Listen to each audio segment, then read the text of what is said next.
नमस्कार मित्रों। जैसा कि आपने पिछले एपिसोड में जाना कि हस्तरेखा विज्ञान, सामुद्रिक शास्त्र या पामिस्ट्री किस तरह से गहन अध्ययन की अपेक्षा रखती है, इसलिए सिर्फ रेखाओं की बात करना इस विद्या के साथ न्याय नहीं कर सकता। जब हम हाथ की बात करते हैं तो हाथ की बारीक से बारीक छोटी से छोटी चीज़ें और चिन्ह अपना एक निश्चित अर्थ रखते हैं। चाहे वो अंगूठा हो, अंगूठे में इच्छा शक्ति, तर्क शक्ति, प्रेम की शक्ति। चाहे वो तर्जनी उंगली हो जो गुरु की उंगली है, नेतृत्व की उंगली है। चाहे वो मध्यमा उंगली हो जो शनि की उंगली है, विवेक की उंगली है। चाहे वो सूर्य की उंगली हो जो सौंदर्य की, कला की। और चाहे सबसे छोटी कनिष्ठा बुद्धि की उंगली हो। इसी तरह से हमने बात की सभी पर्वतों की, जिनमें से पहला है निम्न मंगल, गुरु, शनि, सूर्य, बुध। और अब बात करेंगे उच्च मंगल की। मंगल हाथ में दो क्यों हैं? एक निम्न मंगल है, एक उच्च मंगल है, और इनका एक कारण है। जब भी आप हाथ में देखेंगे तो गुरु और इस मंगल के बीच एक रेखा निकलती है जिसे हम शीर्ष रेखा कहते हैं, हेडलाइन। और यहाँ तक उसका गंतव्य है, यहाँ तक उसको पहुँचना चाहिए। पहुँचेगी कि नहीं वो एक अलग विषय है, उस पर बाद में बात करेंगे। अगर यहाँ से यहाँ तक संपूर्ण रूप से पहुँचती है तो इसका मतलब है कि मानसिक संतुलन अच्छा है। अगर ये रेखा ऊपर निकल जाए या हेडलाइन नीचे की ओर बहुत ज़्यादा चली जाए तो अपना जो एक संतुलन है उसे कम कर देती है। और संतुलन जब कम होगा तो निर्णय लेने में देरी होगी, एकाग्रता में कमी होगी, और कहीं न कहीं मानसिक सामर्थ्य की कमी कर देगा। यानी कि हेडलाइन जब यहाँ से शुरू होती है तो उसकी संपूर्णता तभी है जब वो इस मंगल क्षेत्र में पहुँच जाए, उच्च मंगल क्षेत्र में स्पर्श कर जाए कम से कम। तो इस मंगल में क्या क्या है? इसमें है मानसिक साहस। जिस तरह से शारीरिक साहस और बल के बारे में निम्न मंगल बताता है, इसी तरह से मानसिक साहस और बल के बारे में उच्च मंगल बताता है। मानसिक साहस से क्या मतलब है? जिस तरह से ये लोग लाठी उठा के, बंदूक उठा के, तोप उठा के, तलवार उठा के युद्ध कर सकते हैं, इसी तरह से ये मानसिक रूप से युद्ध कर सकते हैं। लाखों लोगों को अपना दास बना सकते हैं, अपने विचारों के द्वारा अपने अनुयायी बना सकते हैं, और सारी दुनिया में अपने विचार प्रेषित कर सकते हैं। तो मानसिक साहस इनमें होगा, लिखने की क्षमता, बोलने की क्षमता, लोगों को प्रेरित करने की क्षमता, लोगों को दिशा देने की क्षमता। मानसिक संतुलन होगा, गंभीरता होगी, धैर्य होगा। ये मंगल अधीर बनाता है।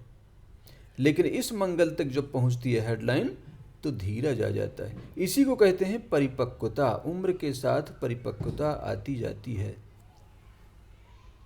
इसके अलावा ऐसे लोगों में सम्मोहन की शक्ति होती है। इनसे बात करके, इनके पास बैठ के लोग कभी उठना नहीं चाहते, दूर नहीं जाना चाहते, छोड़ना नहीं चाहते, सुनते रहना चाहते हैं।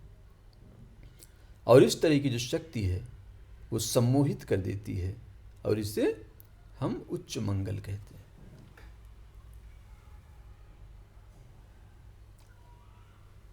उच्च मंगल के बाद हम चलेंगे चंद्र पर्वत पर। सबसे नीचे हथेली में, अंगूठे की दूसरी ओर, इसका नाम है चंद्र पर्वत, mount of moon. Mount of moon मनुष्य की कल्पना का ग्रह है। मस्तिष्क की जो क्षमता है कुछ कल्पना करने की, कुछ सोच लेने की, कुछ रच लेने की, सृजन करने की, वो सब यहाँ समाई हुई है। इसलिए इस पर्वत को बहुत ध्यान से देखना चाहिए। इस पर्वत में सही तरीके से अगर उभार है, स्पष्ट रूप से उभरा हुआ है, तो ऐसे लोगों की कल्पना शक्ति बहुत तेज होती है। ये बहुत दूरदर्शी होते हैं। सपने देखना इनका मुख्य गुण होता है। दिन में भी सपने देखना, सोते हुए भी सपने देखना, और अजीब अजीब सपने देखना इनका स्वभाव होता है। कल्पना में ये कभी राजा बन जाते हैं तो कभी रंक बन जाते हैं। कभी कभी ये किसी से बात करते हुए भी कल्पना में खोए रहते हैं, बैठे हुए भी कल्पनाओं में खोए रहते हैं। आपकी बातें सुन रहे होंगे फिर भी कल्पनाओं में खोए होंगे। जब भी इनके दिमाग में कोई दृश्य या शब्द पड़ता है तो उसका बहुत विराट रूप इनके मन में प्रकट हो जाता है, और ये अपनी एक अलग दुनिया बनाकर रखते हैं। ज़्यादातर ऐसे लोग इष्ट कृपा युक्त होते हैं, यानी कि इन्हें अतीन्द्रिय शक्ति प्राप्त होती है। ऐसे लोगों को पता चल जाता है कि भविष्य में क्या होने वाला है।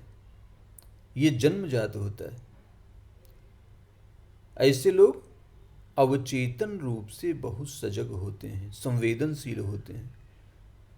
छोटी से छोटी बात को बहुत गहराई से दिल में ले लेते हैं। इसलिए ऐसे लोग डरते बहुत हैं, डर जाते हैं, चिंतित हो जाते हैं, नर्वस हो जाते हैं। तो नर्वसनेस की समस्या इन लोगों में रहती है। अगर आप चंद्रमा देखेंगे बहुत ज़्यादा विकसित है, खासकर गुलाबी भी है, तो संवेदनशीलता बहुत बढ़ा देता है। ऐसे लोगों की रुचि एक समय के बाद जीवन के प्रति समाप्त हो जाती है। ये मुमुक्षु हो जाते हैं, मोक्ष चाहते हैं, और मोक्ष का भी जो ग्रह है वो चंद्रमा है।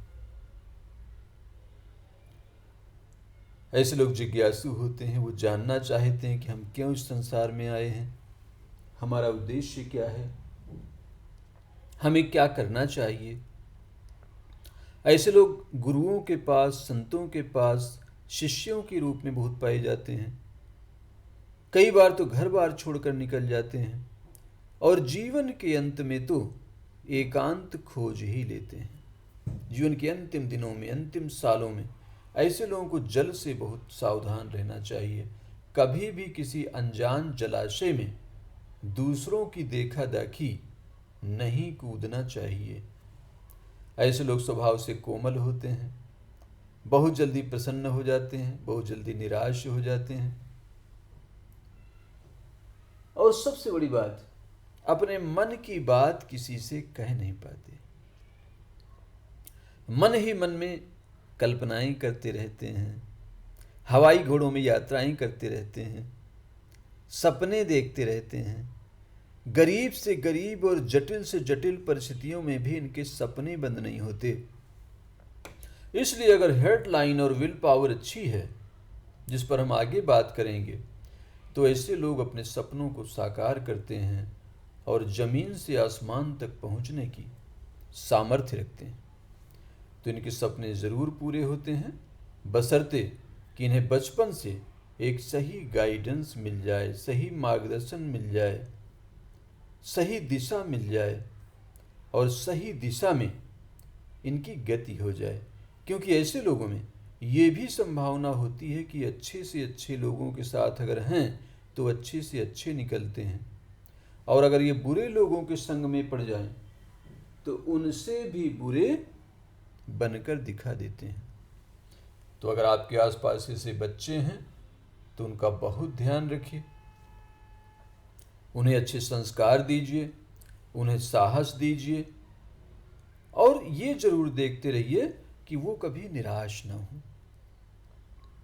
कभी अकेलापन, डिप्रेशन, जीवन के प्रति एक सकारात्मक भाव अगर बना रहेगा तो इनके सपने ही काफ़ी हैं इन्हें उड़ान देने के लिए।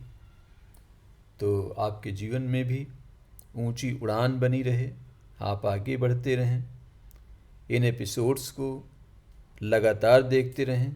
अगले एपिसोड में आपसे फिर मुलाकात होगी।